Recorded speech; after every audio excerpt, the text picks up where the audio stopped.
Yeah, maybe it's the coffee. No, it's not the coffee. Good morning, folks. It is someday in the middle of the week there, probably Wednesday. It is Wednesday, October 25th, 2023. You caught a really rough opening. I'm going to blame it on William GD, just confusing me this morning.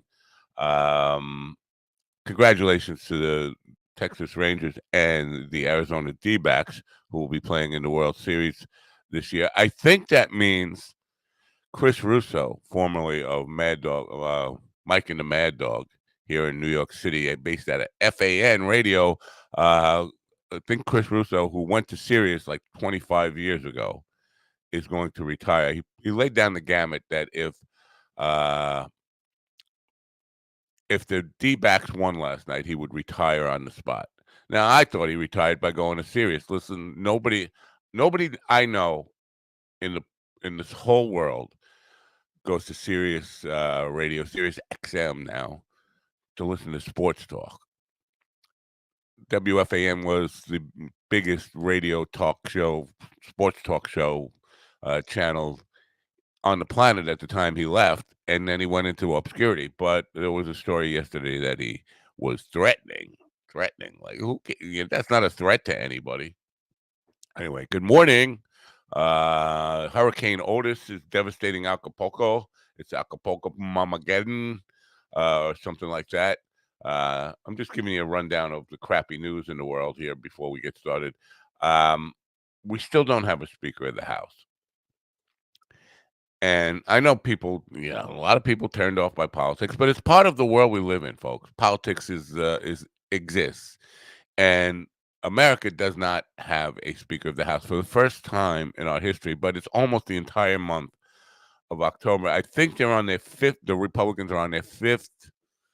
Let's try this guy. And it's not working out. And this guy, Tom Emmer, who Trump first of all, he was a guy who worked with Trump on trying to overturn the election results. And then he was anti-Trump. And then because Trump endorsed him for Speaker of the House, he was pro-Trump. And then Trump took that endorsement away. I think Trump is enjoying the chaos. I think it's feeding his narcissism to know that all this has so much to do with him, and people are just trying to please him in the worst way, and he's fucking it up over and over again, and kind of using that as a distraction from all the legal shit he's going through. But it's a total clusterfuck. Anyway, speaking of clusterfucks, let's bring the gentleman in and talk about clusterfucking. Good morning, gentlemen. Good morning. Are you hearing an echo? Yeah. I'm not. There is a slight echo, yes. I don't know what that's all about. Let me quit. Maybe it's QuickTime. Maybe that. Anyway, good morning. Morning. Mine dog coffee. I don't always drink coffee, but when I do, I get the shit. Mine dog coffee. Good for you. My brother should hook up with you and figure out what the secret to getting the shits is, because he wants the shits. He just can't get the shits, or he's just probably making his coffee too weak. That's all. Extra bran flakes. Bran flakes. That'll put do extra it. bran flakes in your coffee. Right. Let me ask you a question. This could be a pain in the ass. I want to talk about hemorrhoids. Okay. Where I grew up in a time where people said, "Oh, I got hemorrhoids," or they say I have hemorrhoids, but we all have hemorrhoids. We all have hemorrhoids. But when you say I have hemorrhoids, it means you have a flare up. It means you're aware of them finally. Yeah. Do you it's know like sinuses? Do you know this is a new segment we're calling "What's the purpose?" Yeah. Do you know the purpose of hemorrhoids? Why they exist? Why we have them? I mean, isn't it like to protect the anal gland from injury or further injury? Fucking Willie is like a fucking doctor over here. Get you? Esology. Well, it's not really. I mean, listen, bro. I know a lot of different stuff, man. I keep trying to tell people. but that's really hemorrhoids are part of the normal anatomy of the anus and lower rectum. They act as cushions to protect the anal skin from passage of stool. Hemorrhoids usually are not a problem, but they can become a problem if they swell, bleed, or protrude. This is how we want to start our morning. Yeah, I mean, bro, you started the show this way. I can't. Hey, I'm all for it though. That's great. Well, that's the Nothing kind like a of little shit talking in the morning, you know. yeah. Well, this is the kind of show we're in for today. I thought we might as well kind of get in the proper headspace for it because I think this is the kind of show we have. We have one guest coming on, Jeffrey Friend. You've got a friend in me. Is he funnier than Tom Segura? No, I don't think he is. But let's get that out of the way. Why not? Let's get that out of the way. Where is Yeah, no. as Because well. I want to talk about my trophy I won. I don't want to talk about Tom Segura. I never want to talk about Tom Segura. Wait, I want to talk about my trophy. let's talk You about your won a trophy in a trophy? second. Comedians who are funnier than Segura.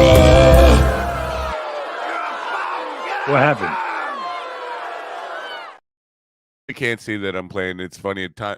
Comedians who are funnier than Tom Segura. It's fine. Let's put this thing to rest. It's finally. I mean, all joking aside, it's been a good sport, but it's time to really lay this thing to rest. It's time to honor our own Carl Man as being funny. Yeah, Carl. Yeah, love him. What? You don't seem happy, GD. What's with the trophy? You had a trophy there. It I looks did. like I it broke. accidentally, because Tom, You anger. broke it. You broke your trophy. That's- Rage. The Tom Wow. Segura rage. I just don't know what I'm going to break next. Violence is not the answer. And I just won this trophy. For what? That doesn't matter anymore. For being funnier than Tom Segura? Finally, that's what they gave it to me for last night. It wasn't really that. They said this is the funnier than Tom Segura trophy. Yes. It was at an open Wow. mic. and they gave it to me. The fans gave it to me, and Wow. now I have to try to earn another one.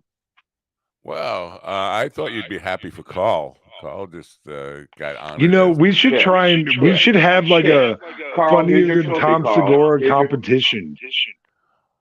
Here's Tom. Here's your Carl. Here's your trophy. Here, come and get it. All right. Now, yesterday, we had a Blue Angel on in the morning. We He did. wasn't. He didn't seem that blue to me. Maybe it was just the lighting, but he It's the water. seemed like a white angel to me. But that's fine.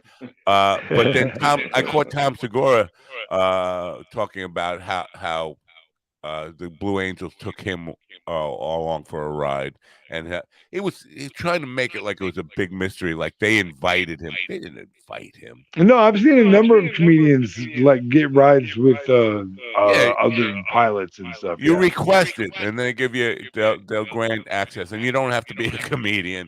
But he wanted to make it. He was trying to make it seem like the Blue Angels reached out to him and like, fuck you, dude. Anyway, we were talking about Blue Angels, and I coincidentally enough, he was on it, and I mentioned it to Willie, and Willie wants to take a ride with the Blue Angels, and we're going to try to hook that up and get like some kind of video that we could use for it, and then rub Tom Segura's nose in it and say, yeah. Willie Conway's That's a awesome. comedian. Willie Conway's a comedian. That is funnier than Tom Segura, and we also have another comedian on the show daily, and so and one of our guys has actually ridden along with the Blue Angels. So why don't you come on and argue with us about shit? That's my my take. Right. Yeah. I have get piloted. I have flown a Cessna. You were an instructor, I thought. Well, yeah, but before I was an instructor, I flew a Cessna. A Cessna. That's not like Yes, it is a real plane. Yes, it is a real plane. It's a prop plane. It's like a single engine plane. Yes. Yeah. Single engine plane. You got to Not wind like a it up married or one. something. What do you Yeah, do? not- You get like a really tight rubber band. really tight. Yeah. You have to get the double knots, otherwise you're not getting off the ground. Yeah. Did you ever have one of those rubber band planes when you were a kid? Yes. What I I never did. I was deprived. when I was my wife and I used to have these cookouts at our house, multi-generational cookouts once a year. and I would bring out toys. I would purchase toys from our childhood so that the kids could see what it was like for us, so to speak. And one year I had the balsam wood airplane, and I gave them to the kids. Like, I don't know if you remember, they did not fly right when you first put them together. You have to tweak them, bend them, and so they're Yeah. like throwing them, they're like crashing, and they're like, I don't understand. What do you do now? So you go pick it up and you throw it again, and now the older people were like losing their shit because they're like having their second childhood. It's like, no, let me show you how you do this. It was great for us. All right, the first reel that I produced from yesterday, mind-blowing speeds of military jets, and I don't know what it says after that. It says ... That reel did a collective 6,000 views yesterday, which is not Holy bad. crap! But the second one I did was what's the name of it? The high stakes responsibility of aircraft carrier landings, 144. Now, why? Just What? 144 views. Yes. Now, what's the average? What's your average? For example, on my TikTok, my average is like 240, 250. And then once in a while, I'll get one that gets like the 67,000. But then the TikTok, next I'm one will like be 70, yeah, somewhere around okay. 70. But when And TikTok most of says that I is can you, to be honest. You're the only one who likes my TikTok stuff. Well, I don't even have I do it TikTok again. anymore. So I TikTok will send me a note letting me know that I can get more views. After like they'll release it, so one will go like 67,000, and then the next one will be like 18, and then they'll send me a note saying I can get more views if I sign up for What? their boost program and shit. Yeah. And how much does that cost? I don't give a shit. And what is Don't that know. like? Is that real views or is that like robot? It's just like a No, it's computer. supposed to be the statistics say individuals, and it'll tell me like how many individual views. So like if I have 67,000 views on something, it'll say like 48,000 individual views, which means the other ones are people who repeated it. It'll I tell you don't. how many. I Yeah. don't trust these view counts on any of these fucking things. So Well, I tried to see if I could like fool it by like because I have 3 accounts, and by logging in with a different account, and it wouldn't count my views from a different account. because it goes by IP address. It'll look I up. think So so. yeah, going by the same computer. Well, that's a good thing. Because I don't want fake numbers. I want to Right. know what's really happening. So it's hard to Right. keep I track want to of. know how many people are ignoring me. Right. I'm looking forward to hate mail. I can't wait to read some hate mail. I'm putting together a bunch of. See, it's just because I don't. When I read it, it automatically goes. After I read it, it automatically goes to. I got this rule set up in my mail where it automatically sends it to the ready to delete folder. So going back, I don't have a lot of them, and I have to kind of undo that rule. But I was going to be putting together some classic hate mail as part of like a new segment to do. yes. Pain in the Yes. ass using 2 computers for it because that's what I have to do. Yeah. But Because I mean, people may not get it, but like, to me, hate mail is just like, dude, like, it's a I joy to like my it. heart, really. Yeah, like, Well, I I've find turned the corner to where it really tickles my fancy. I find hate mail amusing because a lot of people go out of their way to imply something that they want to call me, but they won't say it, and they Right. use it's just one word. Just write the word. Just say the word, and they'll use well, I like got four one sentences. yesterday that said, and they always try to. It's like there's a fucking thing about making fun of my name, something nappy head. I get all that kind of Really? stuff. It was one of those With the yesterday. bald head, you get nappy head with the bald head. How was Yeah. that? Well, because out of my name, they take it out of my name, That's so or they dumb, spell though. it K Nap, or something stupid like that. Nat Mapo. Just fuck it. I don't know If why. anything, if I was going to distort your name, I would try to distort it with Napo and Valley. Yeah. I, But somehow I don't so know, but it said, "You're a dick. I don't know who ever told you were funny." Well, your mother told me I was funny. and I was cracking You that. wanna? Your Yeah. mother. Oh my gosh. Oh my Your gosh. mother. Your mother That's my. did. In New York, Yeah. when you grow up, you learn that the only comeback Yeah. is your mother. Your mother. Yeah. So anyway, Not for nothing. It was your mother. not for nothing, right? Not for nothing. Anyway, Why don't we yeah. get off of mom's? Because I just got off of yours last night, eh? So I mean, the hate mail is generally pretty simple. One liners. I have had some love mail. It's not funny. There's nothing funny Aw. about it. But Love the mail. love mail seems to be over the top, poetic prose. Like they want to write like 3 paragraphs and there's not a lot of it. Believe me, I don't get that a lot. But when it does come in, it's like they're trying to write a book or trying to impress you or something. And then the hate mail comes back and it's like 2 lines, or 1 line, you suck. Yeah. What annoys me is the compliments I get, but they're in the wrong place.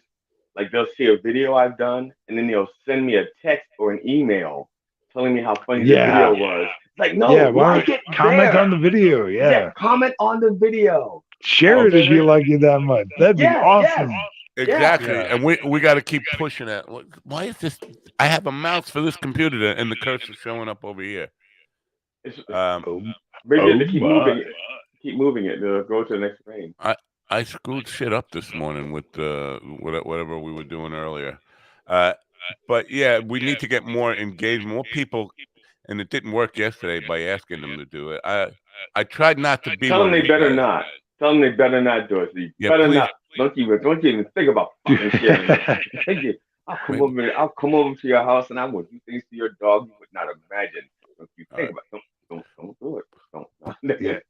Britney Spears is finally telling her story, and it's dark. What do you think? I think we all already knew that. Yeah, I just didn't. When she took an umbrella and started stabbing a car. What was that? She was stabbing a car? I don't know about that. Yeah. Remember when she shaved her head and she took that like table umbrella and was like stabbing the windshield of that car with it? Yeah. I think I was trying the marijuana that day, to be honest with you. I probably didn't. On a weekday? I'm sure you were. Probably. A weekday? Yeah. That was a long time ago. Who knows what day it was? It was probably a Saturday. I trying the marijuana now. I don't know if you're aware of this, but there's stores in New York where you can actually go and buy the marijuana legally. But not in your neighborhood. Yeah, not in my neighborhood. It's kind of far away. But here's the thing: you have to be 21 years old. And I'm much older than that, so I probably So I don't know why they make it so you have to be. You can only buy it 1 year in your life legally. Anyway, so I'm standing outside the store with cash, and I see trying a young to get girl these 21-year-olds to buy you some weed. Right. So I see this girl, and I ask her, "Are you 21? Can you do something for me?" And I go to hand her cash. Next thing I know, I'm getting arrested for solicitation. Now, no. See, okay, listen. This is how you stop yourself from getting arrested for solicitation. You just need to have a camera guy with you. Now you're asking her if she wants to shoot a porn, and that's totally illegal. That's totally illegal. Well, it wasn't about porn. It was about buying marijuana legally. No, but I just want you to, so you can get out of these charges, and you can be like, we were going to use my phone as the camera. I'll get you out of these charges. That's my. Well, it turns out that when you're in a holding cell, you meet guys who can get you much better marijuana. So. Yeah, there is some pretty good weed available in the joint. I mean, why do you think you got that name? Right. Oh, the joint. Is that why you got that name? I never know. The joint. The best weed I ever got, I got from cops. I used to party with cops back when I was in my 20s. And this was when I was in my 20s. My drinking buddies were police officers, white police officers, and I don't know why they had to have. They had to have a black friend, and it was me. And it's like we don't beat them all. So in case they got in trouble for shooting one on an unarmed one, they could say, "We have a black friend. We're not racist." Exactly. Yeah, we're not racist. Yeah, you're their character witness when they got to go on trial for their racist behavior. Right. Yeah, so we used to get high off of the stuff that they didn't turn in. So, and they would only not turn in the good stuff. Well, I know a thing or two about racism. Believe me. One time I got beat up by like 12 guys who were in the KKK, and they beat the hell out of me. I spent like a week in the hospital. It was brutal. It was the worst initiation ever. So Willie didn't get that. He's like, I'm having audio issues. I'm trying to fix it. oh, well, Yeah, please fix it because we can still hear you. No. Fucking your motherfucker. level is much better Motherfucker. today as far as you not being this much louder than everybody else. I don't know what I it is. I put my see I put my mic out further instead of curling it. I put it. I don't think the Yeah. echo issue though is due to what I was doing this morning. No, I don't think that is either. There's But some there's kind of something issue wrong with with my deck. Can you hear me still? Willie. Yes, Yeah, but yeah. and the echo's gone away. Oh, anyway, if you're watching at Did the home, I'm echo sure go that away? yeah. Oh no, no, it's back. It was gone away for a second there. Why?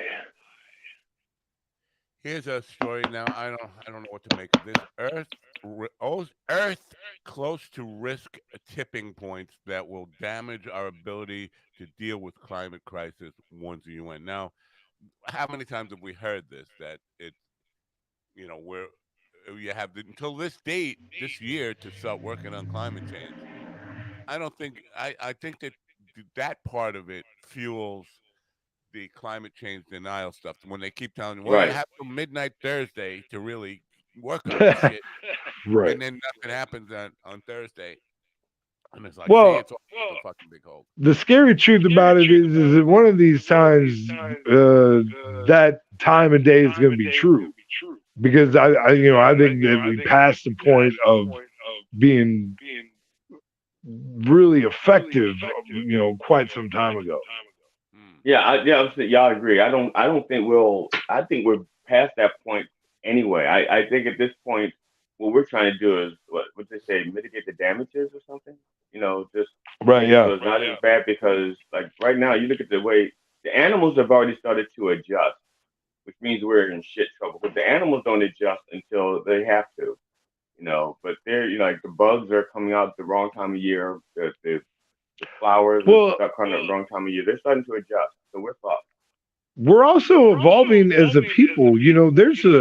There's a whole city that they built in the Middle East that's encased. You know what I mean? Like they're putting a whole town. I forget what the name of it is, but there's like a whole town in the Middle East.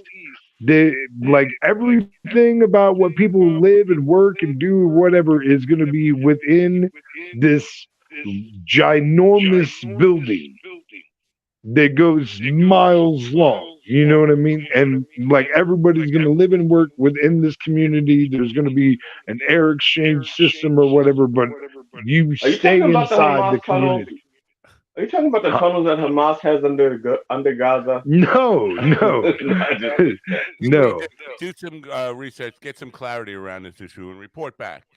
yeah, because the Yeah, real no, issue yeah. that I'll takes place. tomorrow. I'll definitely bring to the name of it and stuff tomorrow. But what I mean by that is like technology is advancing to a point that, and I think that this is kind of where we're at. I think where we're at is it's a technology race to see what the survivability is going to be of whatever happens. In my Uh, opinion, I think that that's really more so where we're at. Is technology going to catch up and help us be able to survive whatever catastrophe we've set up for ourselves?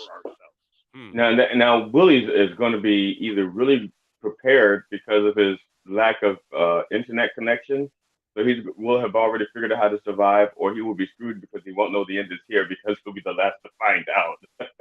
I know, right? This lag is killing me, bro. What about the your GD with your well water stuff? Uh, do you, what, do you protect that well somehow? I mean, from how do you, I would never here the well water would kill me in a day. I'm certain. Even my tap water would kill me in a day. But Well, in what well water? theory, since the water is so deep in the ground that Mother Earth has been acting like a filter. So that the water that comes down at that depth is pretty clean. And we Sure. have it tested. My wife and I have the water tested on a regular basis. As a matter of fact, we have test kits, and I keep the results in my computer. And my water has like an IQ of 138. So my water is very That's smart. smart water. Yeah, it's not Yeah, genius that water. smart water. Yeah. Yeah, it's not genius water, but it is smart. And we run it through a filter, a pure filter, and that also boosts its IQ by getting out some of the lead. And when you get the lead out, the IQ points rise. So that's It's flat out. yeah, everybody knows that. That's how Is that what's water. wrong with me? Is that I've been drinking tap water, dude? I went over to somebody's house when I was back in South Dakota, and I asked for something to drink, and they're like, "Oh, I don't really have anything." I'm like, "Well, can I get a glass and I'll just get some tap water?" And they're like, "Oh, gross!"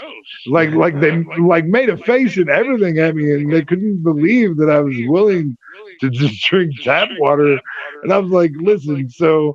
When I was in prison, I worked in the archives department where we put newspapers on microfilm. And one of the newspapers we did was the local paper. And while I was perusing that as I filmed it, I saw that we hadn't passed a water test in the town that the prison was in for like 8 years. You know what I mean? I'm like, oh yeah, that's fucking great. We're all just fucking drinking the shit out of this fucking water every fucking day. Oh, And like none of us know that it's not even fucking up to fucking par. Great. I'm Fabulous. certain my tap water would kill you in a week if anybody, if you drank tap water here, you'd be dead in a week. It's terrible. I mean, I'd you like could to think see I've built up a tolerance at this point. That's why I never got COVID. You never got COVID? Wow. Did you ever get COVID, GD? No, I've never tested positive Yeah. for COVID. Even when my mother died of COVID, no one else in the house tested positive when my mother did. Wow. Wow. One of the few people I know who never got it. I don't. I got to ask around because if I know anybody else who never got it, I got it I like mean, to be fair, there was like I didn't get like I never really got sick, and there's some people that say that I must have had it and just was like asymptomatic, didn't know it, whatever. right. The first, And I mean, I'm not first saying few times that I that didn't tested happen or couldn't positive happen, for but I definitely never got sick. And anytime I think I only got tested like maybe 4 or 5 times, since the whole shebang happened. So. Um, but yeah, and I think the most surprising time for me was when my mom had it and no one else in the house had it. That was, yeah, but that was also tough for us to kind of swallow. you But got a cool digital delay effect on if you were singing like I don't know 70s music or something. But great, get some Jefferson Airplane going yeah, or I don't what? know, something in the mic settings there is fucking with you. But I mean, do you want me to leave and come back? you could try that, but I'm not I sure. think I'm almost sure it's me. It has to be me. If you ask my wife, I'm almost It's always not the happening with problem. I BGD, mean, so of course it's you. It right? maybe Yeah, maybe yeah. there's an echo in your mouth. Maybe it's kind of as you speak. I mean, I glued my teeth in super good. Yeah, it could be a naturally occurring thing. Like that's just the way he sounds. You walk up to him on the street and he sounds just like this. Right. Yeah, that's why they 'Cause call me. I've never met him in That's why person. they I call me don't I Willie don't two know. times. We'll ask Craig Johnson. Craig Johnson's the only one who actually met him in person, who has actually ever been in the same room with Willie. Hugged me even. I got a Craig Johnson hug, which is a great hug, by the way. He's a great hugger. How tall is he I'll compared to you? Is he He's a like tall taller or gentleman. short? He's a big fella. Oh, speaking of hugging, according to the script for my Saturday night theatrical performance, I got to do a lot of hugging of the crowd people before, like an ad lib thing where I'm walking around hugging people. Nice, Not my thing. nice. Maybe I But should it's have all my like it's like the mobster bro hug, though. You know what I mean? They don't got to be hugs. They're You like know the what you do? shoulder hugs. But if you want to make it interesting, put something like this in your crotch, right in your pants, and hug everybody tight. And But just, I mean, just and like maybe come here, and give that me a would be hug. funny. That would be really funny. Really But happy to see you. maybe really show that disdain in your character, Matt. You could really, like he could really have this look on his face of like I shouldn't even have to be hugging these fuckers, Yeah. There's a like lot of lines, and then I'm not really concerned about memorizing the lines. I'm concerned about memorizing the cues because there's a lot of space in between my lines and the other dialogue going on, and right, I'm concerned that I'm gonna miss a cue and people are gonna be looking at me like, oh, that was yeah. Lines. Yeah, yeah. yeah. I mean, because of my inexperience, that's probably one of my biggest worries, but I feel like I'll catch on to it. It's like because I've watched enough videos and stuff to know that like, you have to memorize what that last line they're thrown at you is. You know what I Right. mean? Like, Yeah. So it's a 14-page PDF for like an hour show. And Okay. wow. I'm speaking from the beginning. I'm one of the first people speaking and one of the last people speaking. So so I'm a little nervous. I could end up embarrassing myself and making a fool out of myself. And maybe it will be my first dinner theater show and last dinner theater show. I'm pretty sure it will probably be my last, no matter what. Right. But I So did some PDF. improv dinners. It was super fun. So a PDF script is that's what paid the film or something. yeah, yeah. What's PDF stand for? Put down, Oh, put okay. put down F. I don't Fork. know. Put Dinner down theater. a Put fork. down Put fork. down a fork. Well, yeah, it's a dinner theater, so maybe that's the idea. Put down the fork. So So you have yeah, to hug people. You have to hug dinner theater people yes, in the audience. yes, the, Oh, I thought you meant like that's okay. Ah, that yeah. could be awkward. Or it could, because they have to consent to being hugged, right? You can't just like grab them and say, "Hug me." Well, no, that they're not expecting it. They're not. It's basically you're taking them by surprise. It's like a mafia dinner theater type of thing. So Right. it's like a murder mystery, Dude, that whatever. oh my god. So is this like one of those what's that thing called? Let's do the time warp. Rocky Horror Picture Show, Kind where of like, everybody comes dressed as the characters. They're all dressed. Is everybody yeah, audience dressed like I mafia? think so. I think so. Yes. Well, yeah. So, yeah, when I did improv dinner theater, I did one called Finnegan's Farewell, and the setup was that it was a funeral and the reception after the funeral, and the will was read at the reception of the funeral. And so, like the people that came to the show, there were players. That was like the wife and the children of the dead guy, and his co-workers. There were players, but they were mixed into the crowd that came to the funeral. And also like there was a cast member at every table for the reception of the funeral, um and That which eats was into the super profits. fun. That eats Huh? into the profits. A paying customer could be sitting there. Yeah. Well, yeah, but you do that because and so what'll happen? What we did is so you would have a cast member that was their table, and like pre dinner, your job was to entertain your table. You know what I mean? So like you're basically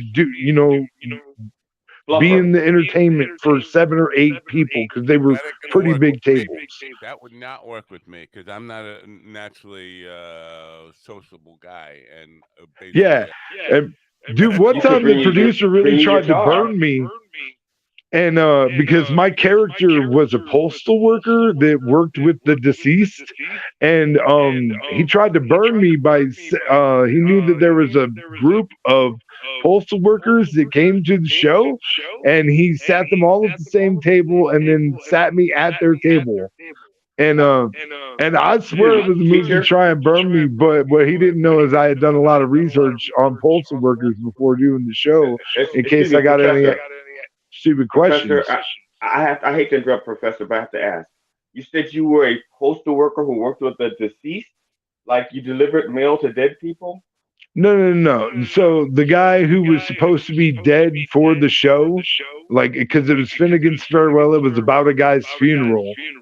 Oh, okay. You were the And so, postal. like, I So you was delivered someone who had his worked with mail. him he was a postal worker. We were postal workers We delivered together. Not like this where we're kind Oh, of okay. delivering apart. Okay, because your sentence said I was the postal worker for the deceased, which I thought meant I like you mean, delivered dead Worked with people's the deceased. mail. Worked with the I deceased is mean, what he I do deliver messages to dead people, but I do that on seances, and that's a totally different gig, a totally different gig. Okay, does it pay more?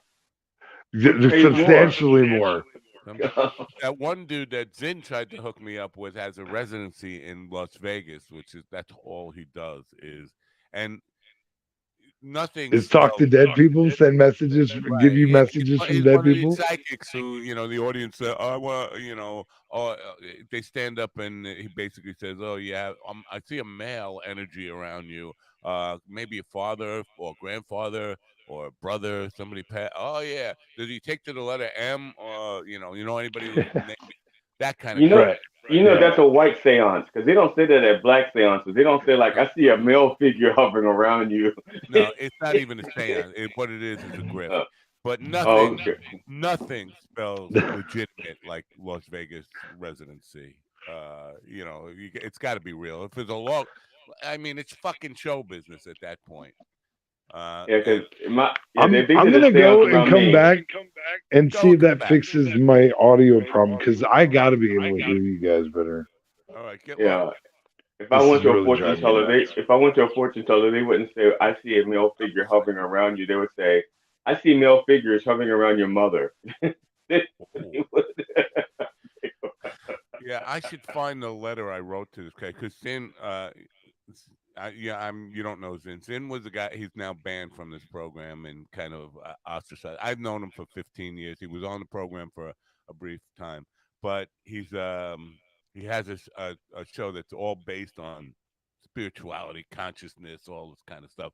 Has Right. psychic on and all kinds of, and I am opposed to that. I did that 40 years ago. I've been down that road. But he tried to turn this show into that every time he was on. Like anytime a guest would come on, he'd start talking about consciousness, spirituality, and all that stuff. And I asked him several times, just like, get off of that. But he tried to hook me up with this guy who he believes in the real deal. He's got a residency in Vegas, and I wrote him a letter asking him to be on the show, but it was really asking him not to be on the show. It's like, listen, before you even consider this, Mike Zinn says you should be my guest, but I got to tell you, I'm a hardcore cynic, and I think you're a phony piece of shit. And I'm not gonna play along and be one of these nice guys who says, "Oh yeah, you're absolutely right. I'm gonna put you to the test, hold your feet to the fire." And that kind of stuff. But if I could find the letter I sent him, it's pretty hysterical how fucking rude I was to the guy. Of course, he never responded whatsoever. Uh, but anyway, well now Willie's a complete He's gone black. He's never coming back. add to stage. There he is. How about that? Check 1 2. Willie, can you hear us? You can't hear us. No, now he's got no. He's like frozen up in. Yeah. I can't get no to don't. He Will can't hear anything. reaction to Can't hear don't. anything. I can't get me no Maybe he to can't even don't. see us. Will He's so reaction. I have he's black so screens and delayed. robotic voices. Well, we can hear. We can. I didn't hear any echo, but he was so low volume. Yeah. Now he fucked things up by leaving, didn't he? Didn't he? Yeah, he did. Oh, He did things worse. yeah. I'm gonna see if I can find that. Talk about something. Well, Okay. So last night uh I was at an open mic in York, PA. The Doghouse open mic in York, PA. The West York Inn in West York, PA. Might as well give it a plug so we can get some more people there. And I had a guy in the front row who was not laughing, but he would just put his head down. I'd say something, and he would just put his head down and shake like this. Instead of laughing, he would just do this. He'd go, and so wow. eventually, I said, "Are you laughing?" And he goes, "I can't believe you said that. That's so funny." I said, "You would help if you just laugh. I mean, because you're not even showing me your face. You're just like putting your head down and doing this, and that You, doesn't help. No, comedians. We you're don't know not what. gonna break somebody's habits though, like that. If that's his thing, then that's Well, what he. yeah. That's how he reacts. You can't train a person how to react to something funny. Oh no, but it helped me to interpret. It helped Yeah. me to interpret. Yeah. That's I just wanted to know how to interpret that because and there was another lady who when she laughed, she would laugh in her husband's shoulder. She would turn her head, stick her mouth into her husband's shoulder, and laugh into the shoulder. So you'd only hear this. You could hear this, which is it's not it's a little disturbing, I guess. But All right. uh, Here's the thing. For Christopher Allen is the guy's name. He's got the residency in Vegas. I originally wrote to him, and then they got back to me and said, "Matt, thank you for reaching out to Christopher Allen. We have received your inquiry about having Christopher become a guest on your podcast. Not a podcast; it's a radio show. Uh, right. we should. We would be more than happy to consider a guest spot. Please let us know what you are hoping to discuss and schedule your show." And I wrote back. What I wanted to talk to Christopher about was his recipes for German pancakes. I certainly want to talk to him about the thing he's known for and apparently has a team working for him to support. Of course, the discussion would won't happen because of the. Of course, this discussion won't happen because of this sarcastic and abusive response, abrasive response. Of course, I wanted to talk to him about his claim to communicate with spirits. I've interviewed over 1,000 psychic mediums over 40 years, and I'm currently a cynic. I have always been that. I have not always been that way, but there's a good chance I won't. And there's a good chance I won't always be this way. 80% of my audience thinks Christopher is either crazy or a fraud. The other 10% think he has magical powers, and the other 10% range between those extremes. I think he's possibly well intended and honestly believes in whatever crap he does, or whatever you want to call it. I have no intent to prove him wrong, and honestly, I would love if he could change my mind. As mentioned above, I highly doubt he can, and will be considering the offer. And I doubt you will be considering the offer after reading this. If he has the balls to accept, it would be fun and possibly educational for at least one of us. And I go on with this. So obviously, he didn't get back after that. Now, did you ever get a good recipe for German pancakes? No, I didn't. But my grandmother had a great recipe, and I think my brother still has it. I should get it from him before he croaks, because damn good. Have you had German pancakes? Different than regular. I They're don't not. know. I don't know because I've eaten a lot of things to impress people. Uh, Uh, when German you're pancakes dating, are you're not like dating a breakfast someone. food. It's not a breakfast food. It's kind of it's like a side dish with dinner. Uh, I mean, my first fiance was Polish, so Now Carl dinner. I is mean, American. my first fiance was. What happened, Carl? You went in and out. He went in and that was my You went in and audio. out. What happened? Are you there, Carl? Can you hear us, Carl? Yes, sorry, I didn't want to appear straight on screen. Oh, Now, is this somebody Carl? discussed that. Is this Carl? Or did we upgrade to Willie 2.0? That's Willie 2.0. We added a beard, we added an English accent, and Oh, Yeah, okay. I'm not a Software mess. upgrade. I'm not a mess. see Oh, now okay. he's got the echo too. Maybe there's something on my end. Did I do something wrong? Yeah, I can hear myself. That's so weird. I don't do anything with the settings here. And I don't hear the echo. Let me see if I do this. Will it stop?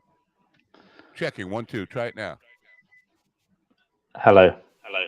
Nope, you still got the echo. It's probably me, isn't it? Why don't I switch devices? All right, you could do that. Switch your devices. All right, 2 secs. We are prisoners of our own devices. Oh yeah, yeah. Yeah. What is it? Radio sucks, he says. You know what?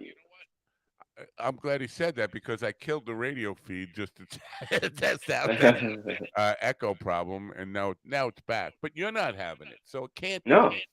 Can't no. be me. I don't think it's so. I think it's so. Oh, where were we? German pancakes. Now, Yeah.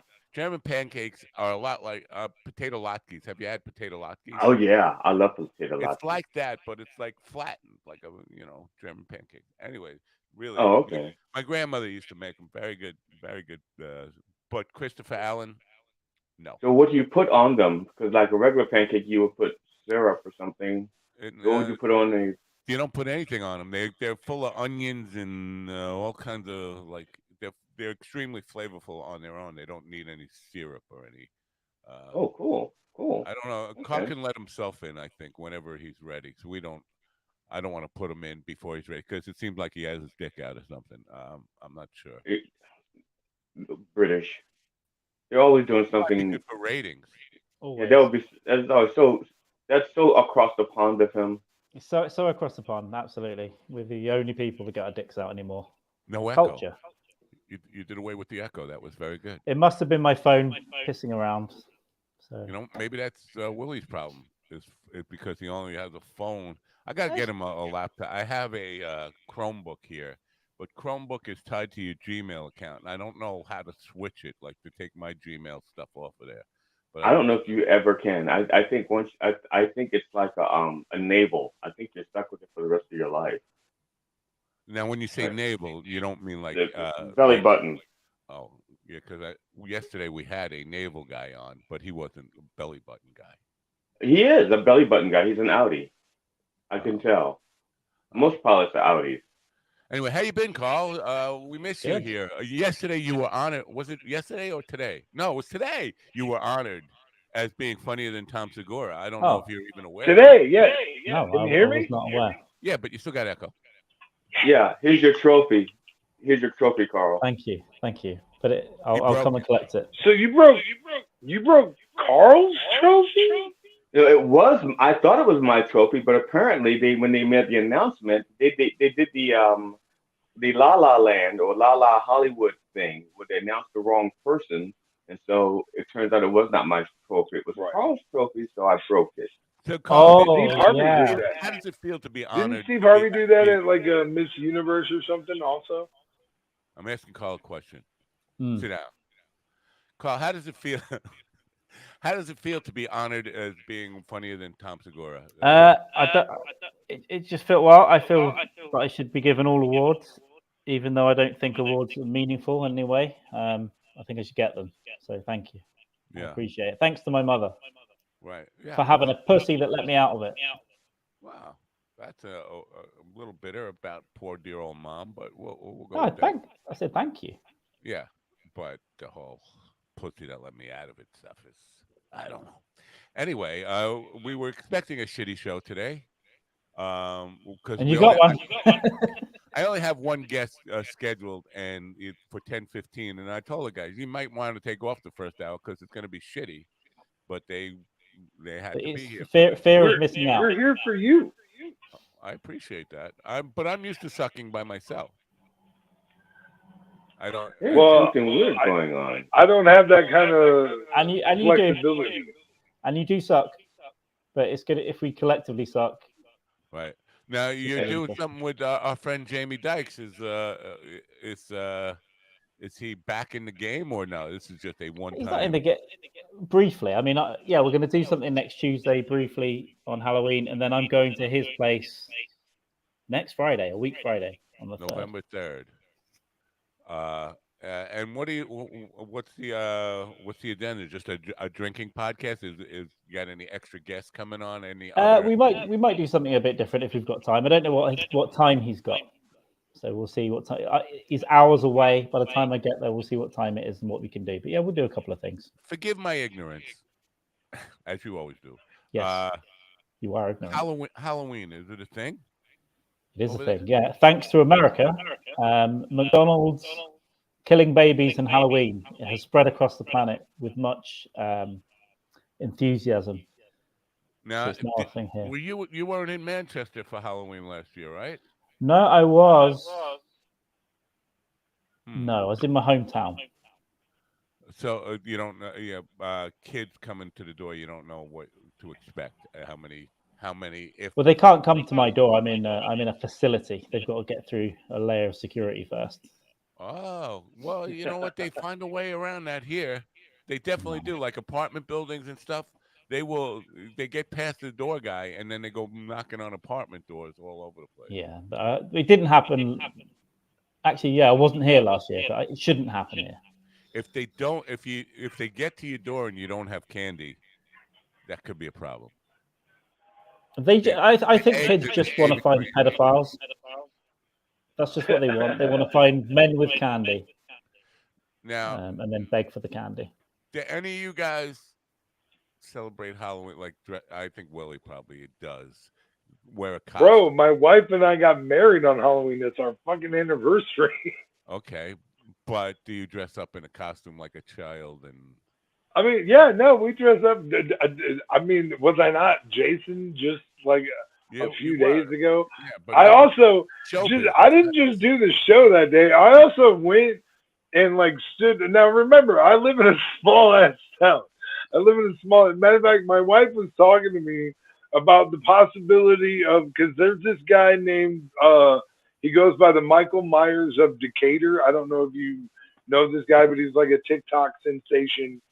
And my wife was talking about me being like the Jason of Grants and just standing on the, and just, doing weird shit out walking around, like a crazy person. Because she knows that I have I don't care what people think about me. Like, I'll do that. And they know it's you. Like, they know it's you, Conway. They're like, that's that Conway guy. I mean, some of them, I'm sure. Some of them are definitely like, oh yeah, that's that comedian dude. That's that Joker who never stops. I have to stand. That's that guy on meth. Yeah. No, you know what? Surprisingly, I don't think many people would say that. I don't think that, not these days anymore. I don't like adults that dress up for Halloween. I love it though. But I mean, to be fair, I was robbed of a proper childhood, so it does make a lot of sense in my particular case. I will defend it in that kind of way. I did it up until a few years ago, and if I could get, I don't think I can do it this year. I've wanted to do it for a few years. I'd definitely dress up as Hitler or I don't know, something fun. Oh, yeah. That would be good. Yeah. But I will say, like I like dressing up and I like going out to parties and dances and stuff like that. But like, I'm not going like door to door trick or treating.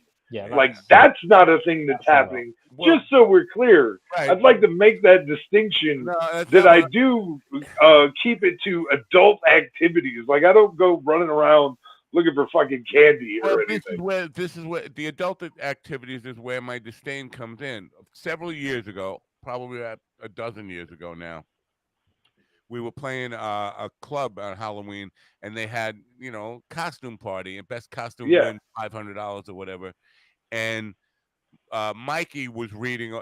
The chef comes out and hands Mikey the list of winners, and he read it wrong, and so the money went to the wrong person. And then this guy who was in a King of Hearts costume, and his girl was in like a princess costume. They want to fight Mikey over the money and like he just announced it. And I'm like, dude, you're dressed in a child's costume. You want to fight like a tough guy in a bar? Like, give me a fucking break. This is you're being a child that from the start, the minute you walked in, you're like ready for trick or treating. And since then, I've just had like I don't like adults coming out to clubs dressed in costumes. I've dressed up twice. I dressed up Freddy Krueger once as an adult, but also there's a comedy show called The Mighty Boosh. There's a hitchhiker with a big green thumb, and I dressed up as him. And then the third time, I dressed up as notoriously outed pedophile, necrophiliac, and general rapist Jimmy Savile. After he died, I dressed up as a zombie version of him, coming back to take revenge on those who outed him to the press. I gotta think that Jimmy Savile is probably a popular costume now. Like, it's probably it will around that time, maybe this year again, because it's in the news. There's been a new show and everything, new documentary as well. But when it came out, I did it the year it came out, and there were some incidents that night, but it was fun. We had like 30 of us out acting like idiots, but there was no fighting. I noticed he's back in the news again. Now, what extra beyond what they had? Because the last one, I couldn't even get through it. It was so sick. I think I got through an episode and a quarter. Well, they've had there's a comedian in the UK called Steve Coogan, and they've made a dramatic series of that time, and he plays him. So they've just kind of gone into the life a little bit better, and people around him, enabling him, and all that stuff. So it's quite a good show. Entertainment. They put this thing. People are entertained by the weirdest shit now. Yeah, people love murder. People love weird stuff. Yeah. It is, right? And like if you listen to psychologists and stuff like that, like it's a really bad sign. Honestly, it's a super bad sign for where we're sitting as a society. Which, by the way, hey, I don't know if you want to call this news or whatever, but can we talk about this survey that I found or whatever? Survey said. Okay, so this was according to a survey done by the Public Religion Research Institute. 23% of Americans agree that the country is so far off track that true patriots may have to resort to violence in order to save our country, which is up from 15% when they did the same poll in 2021. Speaking of like scary ideas and shit like that. I definitely don't think we've exhausted our diplomatic, like for real. And then you know what I think is funny is that most of these people that want to say that like they should take up arms and start taking back our country are the same people that don't understand riots and looting. But isn't that exactly what you want to do to this country because you don't like what's going on? Yeah. If you pay attention to the news, black people riot and loot, white people protest peacefully. If your team, if you have let's say a team that won an NBA championship, your black fans are rioting and being destructive while your white fans are celebrating with exuberance. So, right. Yeah. Dude. Can't we all just get along? No. Bro, we could. We could if we all had to. And the Reverend made an interesting point. If God had made it so we all had the same size penises and bladders, we wouldn't have pissing contests because it'd always be a tie and we'd give up. Do you and the Rev see the same psychologist? We actually attended the same school, so yeah. I bet you did. I bet you. Is that where you guys met? I bet that's where you guys met. Actually, we met in '98 or '96. They met in Glory Hole. We met in 1996 on a radio show. You met the Reverend at a Glory Hole. It wasn't my sister. A radio show. Okay. I said Glory Hole. Okay. My sister ran one of those for a few years, actually. A radio show? No, a Glory Hole. Okay. What station was that on? Oh, it was on every channel, believe me. It was available. A thing yesterday, I guess, about a girl who, an audio thing that was on Twitter. A girl went to a glory hole and the guy stuck his dick through the hole and she was blowing him. And then I guess in this, she said something phenomenal. They pull up a thing where you can actually see the person. It turned out to be her dad. Oh, bro! It's probably internet stuff that is just made up, but that's where our. If it's made up, they've done a really good job because it was all the voice messages, and there were people underneath commenting, "This is real." I know it's like a friend of Amelia or something. It's it was done pretty well. Yeah, they put some thought into it and production value. So yeah, for somebody like me, I would definitely believe it if somebody else hadn't said, "This got to be fake." I mean, come on, because there was so much of that that incest kind of culture going on, pornography. It really is, yeah. Well, that's not. They didn't do it deliberately, so that's not a culture, is it? It's just your dad's gone out to get his dick sucked, and you've gone out to suck a dick. I mean, that is true. it's just accidentally happening now. Well, there was on the same day there was another story about a guy who called a escort service and his daughter showed up. Yeah, I've seen the same, but that's way more like I've seen that as well. That's got if you live in a small town, especially your daughter's out selling some pussy and you want some, that could happen. That could happen. Now, this is I can't remember when this is a few years ago, probably 2 dozen years ago. And for those of you who can't do the math, that's about 24, 2 dozen. Unless they're baker's dozens, then it's 26 years. The point is, there used to be a show, and it's not on the air anymore. And it was a Japanese game show.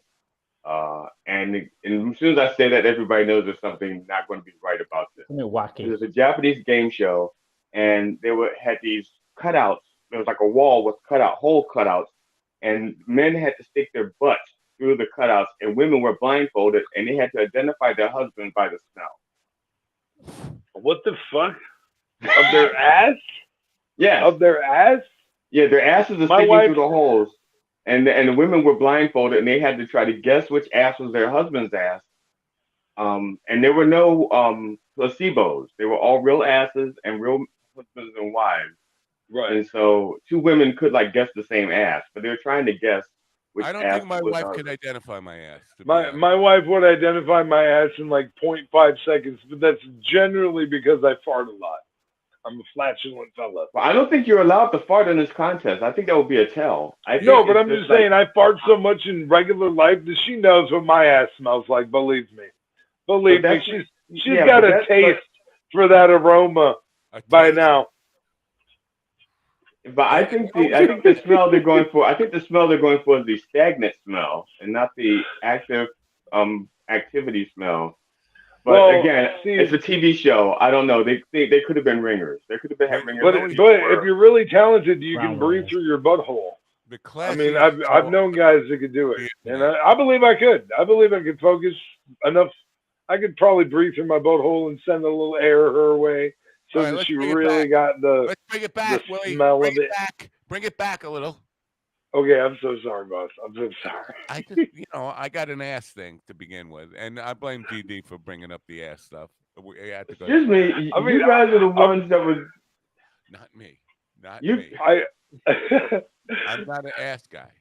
I am really trying to not be the one who brings it up and stuff, because you said something the other day about that I said something nice about myself that wasn't in reference to my sexual prowess or whatever, and that was shocking to you. Yeah. And I was like, so it made me, it made me more aware of that. So I'm trying not to bring that kind of stuff up, because you don't know this, but during the time that I was in the freezer, I sat down with a couple other comedians, and we tried to do a podcast, and we recorded maybe about 3 or 4 episodes worth, but we never ended up releasing anything. But during those recordings, one of the things, Preston Williams is one of the comics I was working with, and he kept saying, this is not an advertisement for your dick. And so, obviously it's something I need to address and, actively, try not to talk about as much. You know what I'm saying? Jesus.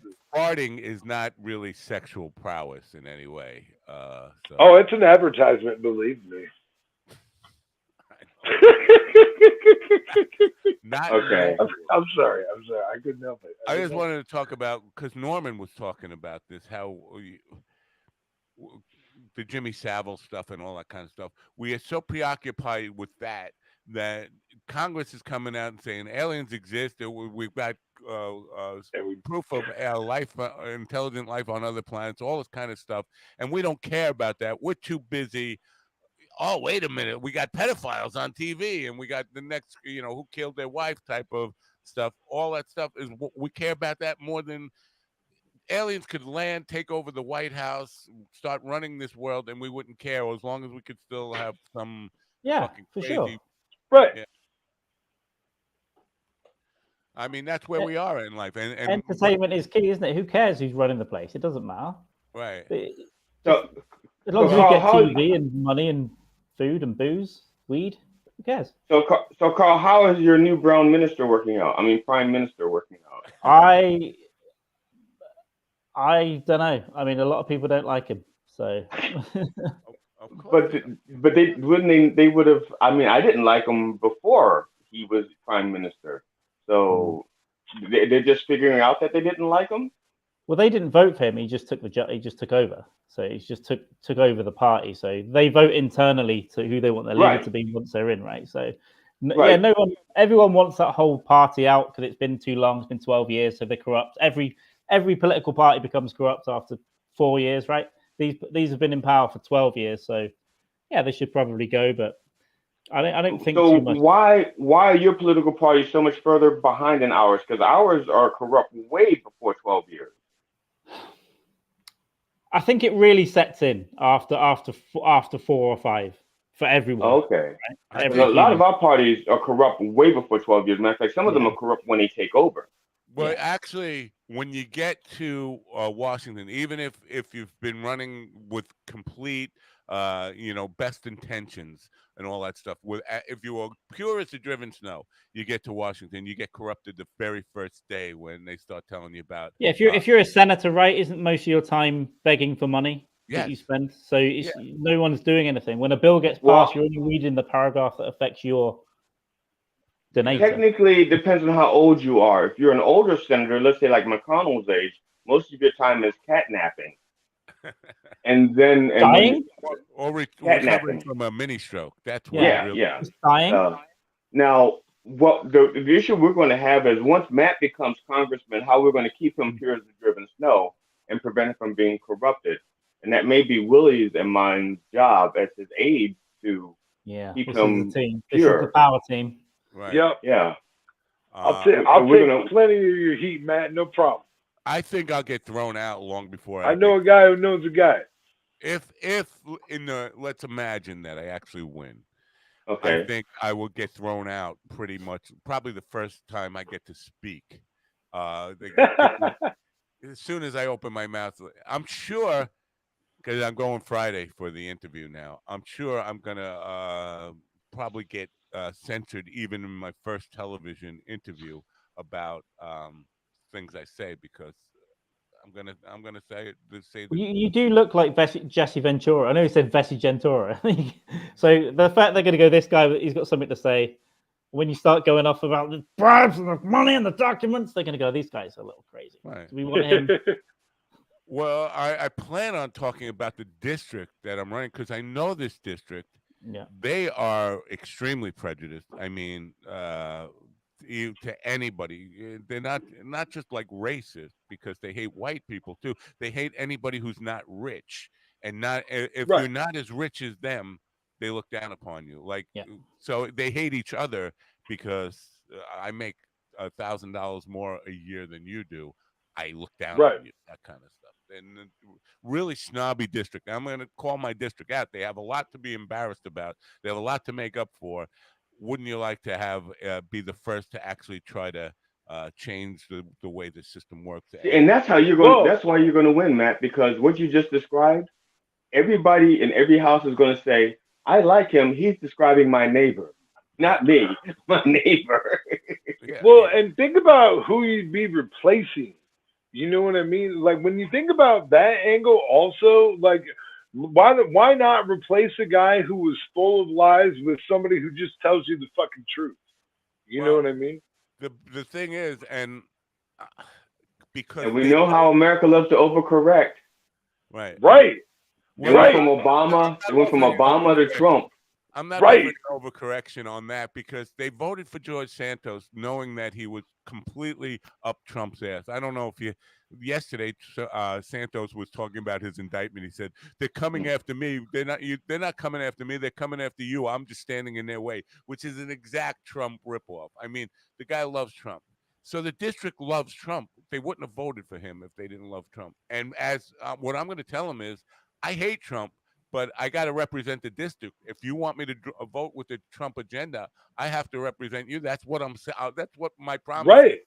Representing the people. So whatever you want me to do, I'm going to vote according to you, not special interest, even if that's against my own interest. But I want to have and that's really what a representative should be doing. Right. But that was what it was intended for. I hope they're open to me trying to change their mind about some of the things. Bro, I want to tell you something right now, dude. Don't count yourself out from this, because, dude, weird things happen. Things align for certain. You have no idea. This could be the beginning of a different era. It could. It could. I hear what you're saying, and strange things do If happen. for nothing else, it's Politics just all calling around. attention. Yeah. Sorry. What happened with GD? GD muted himself for some reason, and now I don't know what happened. he's giving me hand signals over there. But no, I don't. Mike Shavola said, I don't believe you would support Trump. I didn't say I would support Trump. I said I would vote with the Trump agenda if that's what they wanted me to do. Why can't I put this comment in? I don't believe you would ever support Trump. I would never support Donald Trump, but I would support the district if they want me to vote with the Trump agenda. That's their will. I have to do that as their representative. That's what I'm saying. See, this is the problem. I'm speaking to people who just don't understand plain English. Because I never said Right. I would support Donald Trump. I said I would support the agenda, whichever that is. So, like the border wall, I think the border wall is a stupid idea. I think it's a Band-Aid on cancer. Um, it's saying we're just gonna build a wall, keep building it higher and stronger, and to keep people out without ever addressing the problem. Why are these people desperately trying to come here and be part of this? And until you address that, they will always find a way in. You could have a fence to the moon, you could have a wall over the sun. You're still not going to stop people from coming in. But if the district wants, if district says I got to vote in support of the wall, then I got to vote in support of the wall. Right. Not Donald Trump personally. So that's an important distinction to make. But I would also hope that they'd be open to the conversation of why it's just not an effective idea. It's putting a Band-Aid on cancer. So anyway, Right. So but yeah, you know what? The odds.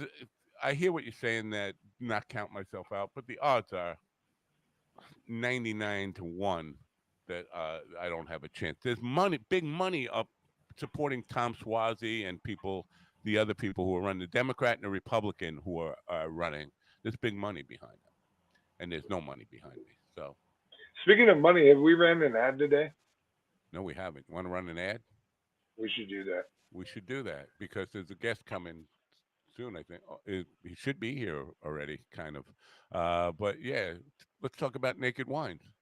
You want to talk about Naked Wines? Do you know about Naked Wines? I've heard that they're quite exceptional. Well, tell me what you know about them. What do you know about Naked Wines?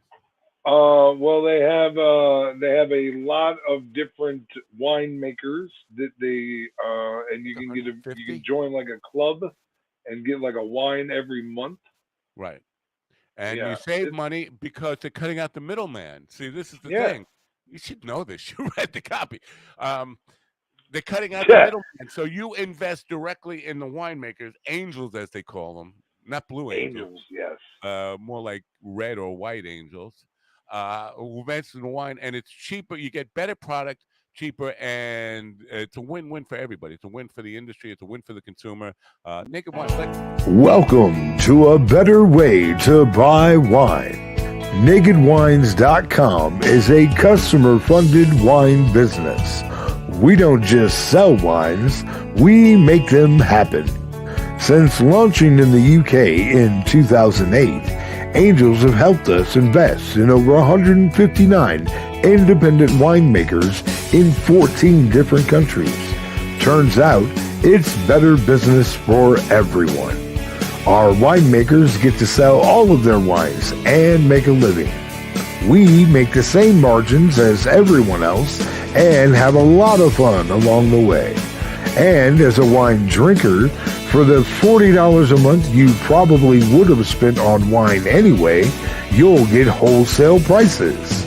You can be sure that all of our wines have been lovingly made by a talented winemaker and stripped of all the costs that add nothing to the flavor or quality of the juice in the bottle. Support independent winemakers. Get better wine in return. With the support of 300,000 wine drinkers, we fund talented, independent winemakers up front. This way, they get to spend all of their attention on making you the best wine possible. World-class wine, direct from talented, independent winemakers. A better deal, up to 60% off market prices.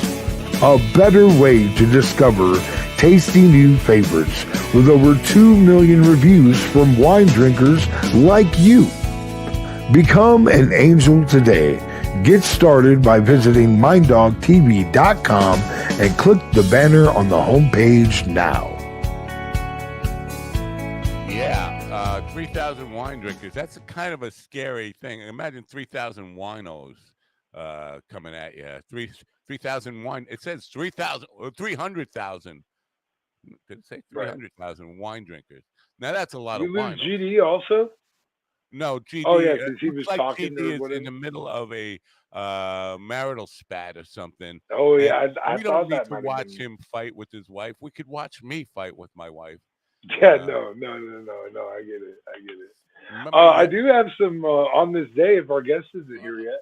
Our guest is here. Great. Now there's a lot of. Yesterday we had independent musicians from Ohio on, and I was talking about something going on in Ohio as far as the creative energies that are there. Our guest today is also from Ohio, and now there are lots of stupid things we could do with. You've got a friend. You got a friend in me. Thank you for being a friend. Lots of those. I want to thank you. Type of songs. Jeffrey Friend is an independent artist from Ohio, songwriter and producer engineer who's been there, done that, and worn out the t-shirt, and he still loves creating music in the studio. He's here now, ladies and gentlemen. Welcome, Jeffrey Friend. Thank you. Appreciate that. Welcome here. Now, is that a real background behind you, or is that a green screen thing? Yeah, it's my office. Very cool. It looks pretty cool. Are you a drummer or are you a multi-instrumentalist? It's hard to tell. Yeah, multi-instrumentalist. Okay. But drums first and foremost. Okay. Now, that's an interesting thing. When you write, you don't start with the drums when you're writing, right? No. But always start with, I usually start with a melody or just some groove that we're playing on a guitar or a keyboard, and then we'll expand that out. Okay, but now recording, do you start with the drums? Because I always start with the drums first. Drums and bass. Right. Typically, if I can get like a trio going, like a drums, bass, and guitar, or drums, bass, and keys, we'll get the body of the song laid out, and then we build on it from there.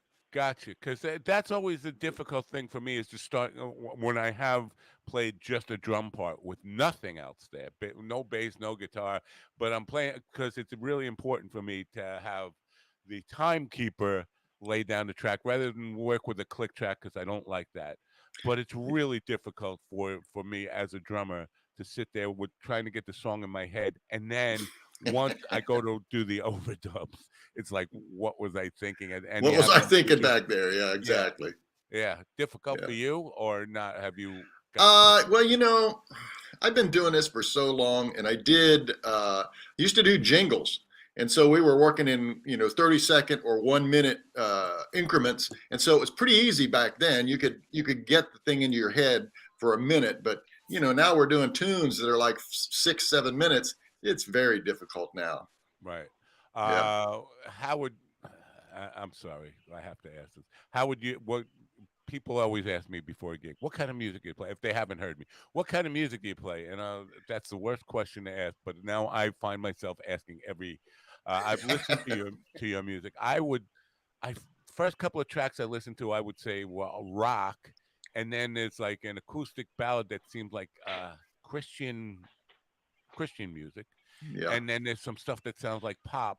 Where are you on this map? We're kind of like a band from the 70s. Remember this records you used to get back in the 70s, or maybe you don't, but back in the 70s, you get a record and it had all kinds of stuff on it, and that's kind of what we do. Just a little bit of everything.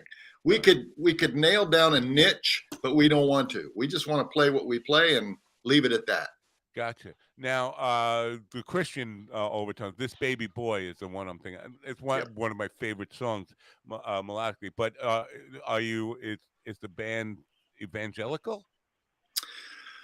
We are, but not outwardly. I mean, we're all people of faith, and we believe very much in our Lord and Savior. But we don't go professing it out loud. We just in a song, except in that song. Yeah, right. We were looking for a Christmas. we were looking for a Christmas song a couple of years ago, and I said, I wrote this thing a while back, and I had previously released it for myself, and they listened to it and just loved it, of course. And Michelle in the band has been screaming about it ever since. So finally, we we put it out. She just loved that song. So now, what's the band? Because there was I forget the name of the band now. I thought you were just doing independent stuff. So you're in a band. It's not the Jeffrey Friend band, right? No. It's Ludlow Creek. We started out as a cover band many about 10 years ago, and just loved playing and loved writing, and it just kind of evolved. And as we went along, we realized, oh my gosh, there's 5 billion Southbounds out there, which was the name of the band. And there's 2 here on Long Island. Yeah, there's 1 million of them. And so it was like nobody could find us. We thought, oh, this is ridiculous. So we changed the name to the creek that runs behind our practice facility. Very cool. So Ludlow Creek. GD, you all right? Oh yeah. Our washing machine is acting crazy, so we had to have a repairman come in to take a look at our washing machine, and so he's getting an estimate for parts. Wow, I thought you were having a marital spat there. I was like, we don't. Oh no. My wife and I don't have marital spat. There's no point. She's going to win anyway. So I just cut to the chase and apologize. Yes, exactly. So what are you doing now? You're down. I'm waiting for him to give me an estimate. He's out in the truck. He knows what parts I need. He's writing an estimate for the parts. And I'm also showing off to show Willie that I can walk around the house and not lose signal. Well, should we get the entire chat room here working on this estimate and trying to get the guy to come down on his estimate? We'll get everybody to gang up on him. Yeah, man. Well, I actually know this guy. He's like, but his wife is a musician, and we're kind of like friendly. I've known him for like 3 years, but I haven't seen him for 4 or something like that. When it comes to home repairs, there's no such thing as friendly. Yeah, that's true. But I have to say that the last time he came and did service repair at my house, he gave me such good tips that it saved me a lot of money on other repairs in the future. A really friend, and then we're getting back to Jeffrey in just 1 second, but a real friend, Jeffrey friend, a real friend would not need to go out to the truck to put an estimate together. You just say, you know what, I'll give it to you at cost or just a little bit, 10% over cost. That's what I'm going to do because I'm your friend. Well, he's probably smoking a joint too, which you can't do in the house. No, that's a bad friend because can't do it in. Well, he's keeping me out of trouble. Yeah, he knows if he smoked a would have joint. invited you out to his van. Exactly. Because he knows I would smell like it, and my wife would smell it on me, and then I'd have to sit outside until the smell dissipated. All right, back to Jeffrey. What the deuce, bro? I'm you so can always glad change my wife smokes weed with me. Jesus Christ, my wife gets mad if I don't roll blunts in like equal enough fashion. I haven't tried the marijuana. I don't know if you guys are aware. Today? Yeah, today. I was gonna say. I'm pretty sure you said earlier you did. So Jeffrey, where do you stand? Where do you stand on let's say I'm not understanding like that. You have the what's that? The guy that did the gospel music, but yet he peed on people. Oh, what? Yikes! I don't know who that was. Yeah. R. Kelly. Oh, He didn't do gospel music. Yes, he did. really? He did? Yeah. I think it was no, see, the comedian in me was going to make a urine a gospel song real quick, but no. Chappelle already did that, and that's Chappelle already did that. He had a bit on that on the Chappelle show. I Want to Piss on You, and it's a pretty popular music video. You can find that out there. But Chappelle I'm so good. To Ohio, where Jeffrey Friend is from, and we were talking about this yesterday. What's the reason for the creative energy that is in the state of Ohio right now? Do you have any idea on that? I really do not know. I have no idea other than, it's Ohio. And so when the winter comes, no human wants to be outside. So we get creative. What else are you going to do? Yeah. Yeah. Are winters especially harsh in Ohio? I was not aware. Oh, yeah. Yeah, like January, February is extremely, March, extremely harsh. And sometimes even December gets nasty. Wow. Now, is it the weather that's harsh, or is it the people that are harsh, and so you make them stay inside to be away from each other? Well, these days, in the current environment, people are pretty harsh. Right. Also, so you make the people stay in regardless of the weather, just to yeah. Okay. Exactly. Go Now, home, get in your house, and don't come out. what part of Ohio are you in? We're just north of Dayton, about 10 minutes north of Dayton. Little Dayton's a town. pretty active music scene, independent, original active music scene. Now, because it's fascinating to me because I think Ohio has more original music going on. I know people will say I'm crazy about this because people are writing and recording everywhere. But I mean, opportunities to get out and perform original music for people.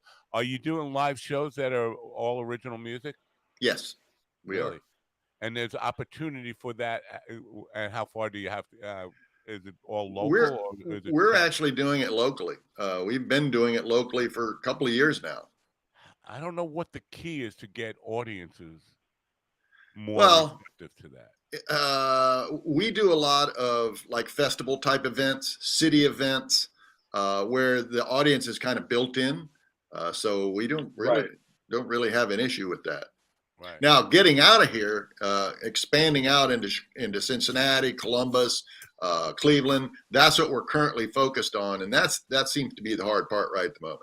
We're There getting is a we're getting very big disparity between Cincinnati and Cleveland, and we were talking about this yesterday. yes, Cincinnati is almost like a southern feel to it, and Cleveland is very northern. It's very yes, so all that exactly. it's the state in itself is pretty diverse, but there is not just in music, in film, and there's so many different creative energies going on there, and I'm not sure what it is because it seems unique. I mean, you can talk. It sounds like I'm being, I don't know, just kind of over the top here, but I think it's the only state where that much creativity is going on right now. And if I could figure out what the hell is feeding that, and people will be trite and give you ridiculous answers like there's something in the water.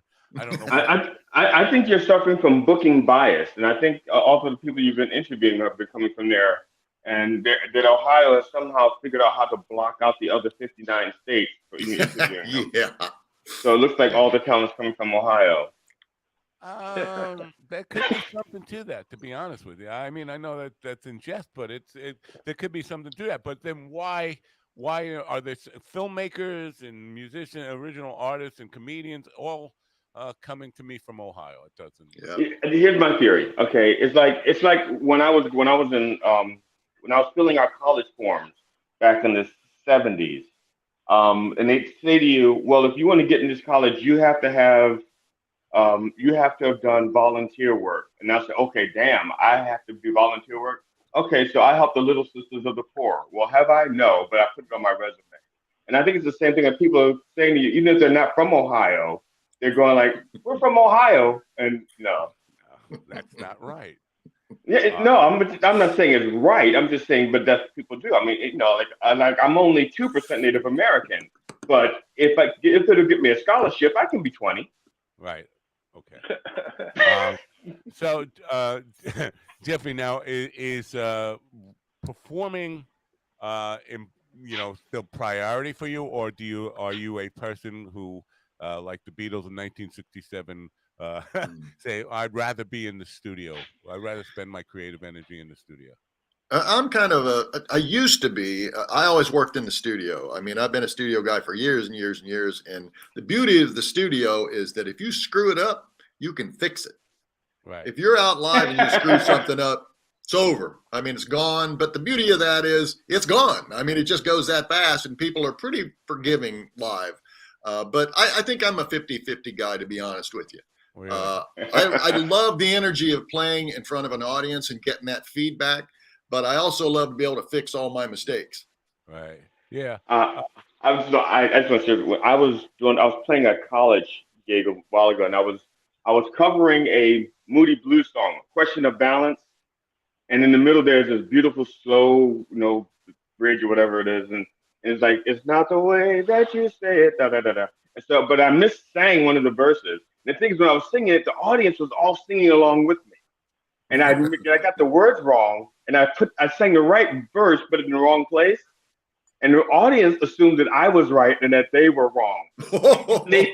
And that they were what it is they were right and I was wrong, but they changed to what I was doing. And when it was over with, like 3 or 4 people come up to me and goes, until you sang it, I thought the verse was the other way.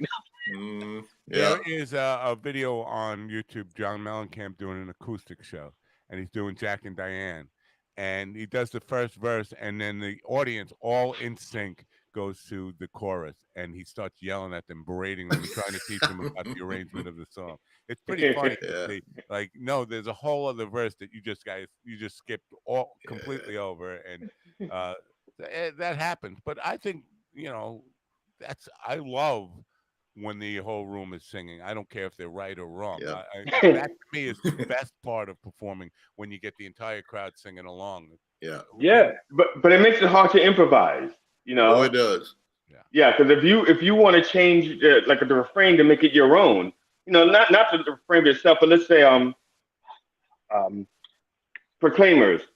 Da da da da da da da da da da da da da da da. Okay, everybody knows it that way, but if you want to make it your own, you can't, because everybody else is going to be, they're going to be doing it the way they know it. Right. Right. Or if you do the Little Drummer Boy and you do it with a reggae flair, and they're hearing it, they're like, oh, so they can screw things up too. Yeah. Are you the boss, Jeffrey? Are you? Oh, no.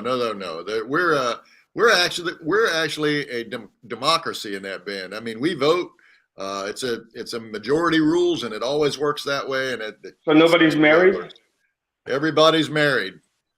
Then it's not a democracy. No, it's a democracy.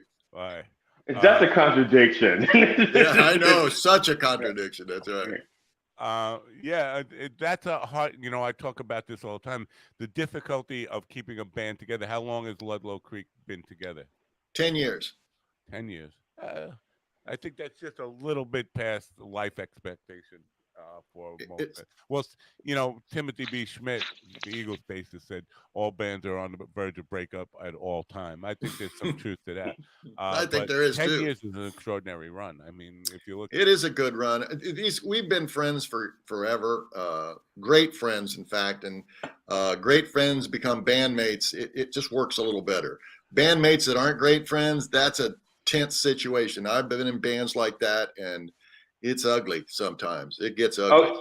Oh, okay, Jeff, here's the deal. And this is very, you die tomorrow. Which band member do you not want giving your eulogy?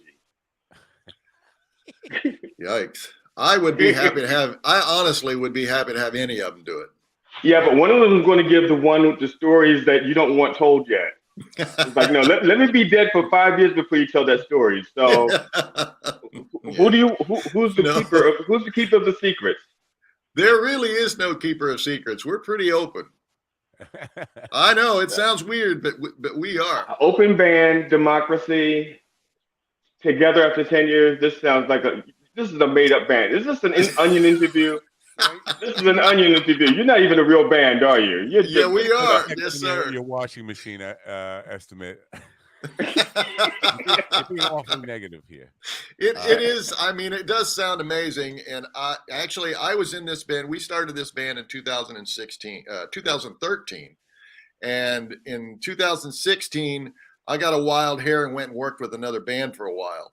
And that band was insanity. No, we weren't friends. We were just in a band. We were really good. 3-piece band, guitar player and the bass player were phenomenal, but they were like fire and ice. I mean, every time they turned around, it was a fire or, something. And so after a few days, a lot of meltdowns, a lot of them, a lot of fist fights, a little crazy.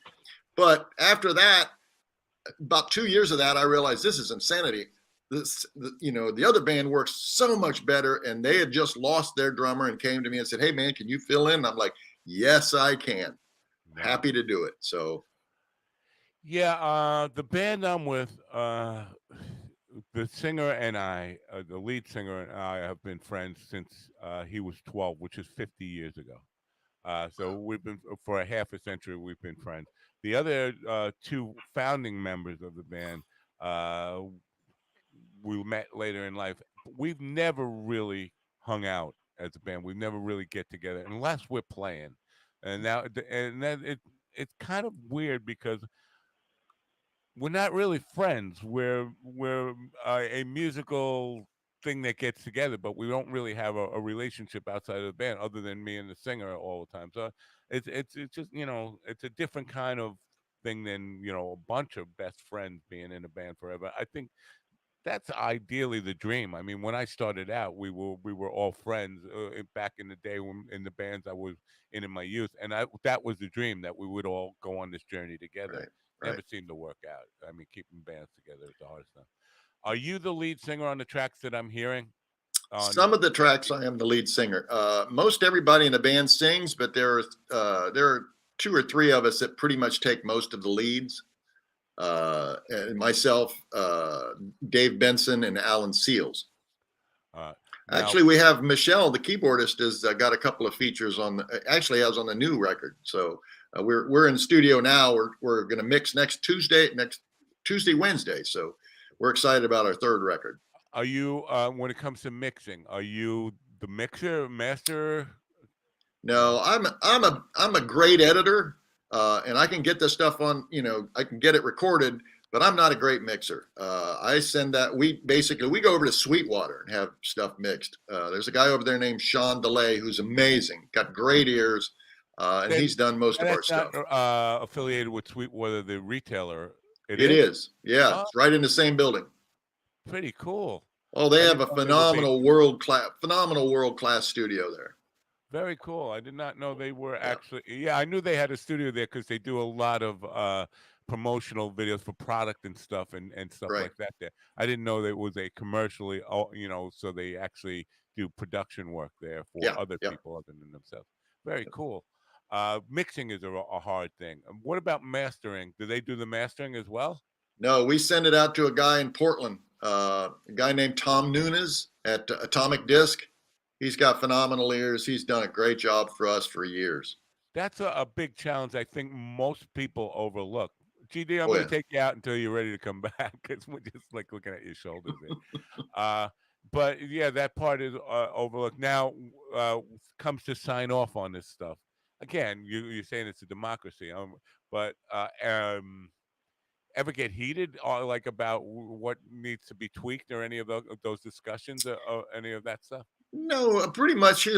Once we finish the mix, we'll take it out. Everybody gets to listen to it, and we'll combine comments. Who thinks about what, and what's everybody's thoughts on it, and we'll just send a couple of revisions back. Have him make a couple revisions, send it back to us. We're done. I mean, it's pretty simple. We don't really fight about that kind of stuff. That's amazing. Good for you. I mean, it's really. Yeah. I'm extremely blessed to be in this band. They're a great group of people, really are. That's good to hear. As far as the finished product, now I'm assuming everything is going to be streaming stuff, right? Oh, yeah. That's the way it goes. Do you do any CD or vinyl stuff at all? We still do CDs because people like to buy them at shows. We want to do vinyl, but I'll tell you, man, the lead time on vinyl is so long. We probably will do our back catalog in vinyl at some point, but we just haven't. The lead time is so long. We want to get stuff out, and in today's world, it's challenge of who's going to really buy, because you don't want to invest and then find out that okay, you had to buy 1,000 of them, or you have 1,000 printed, and then 10 people buy them, and then you're stuck exactly.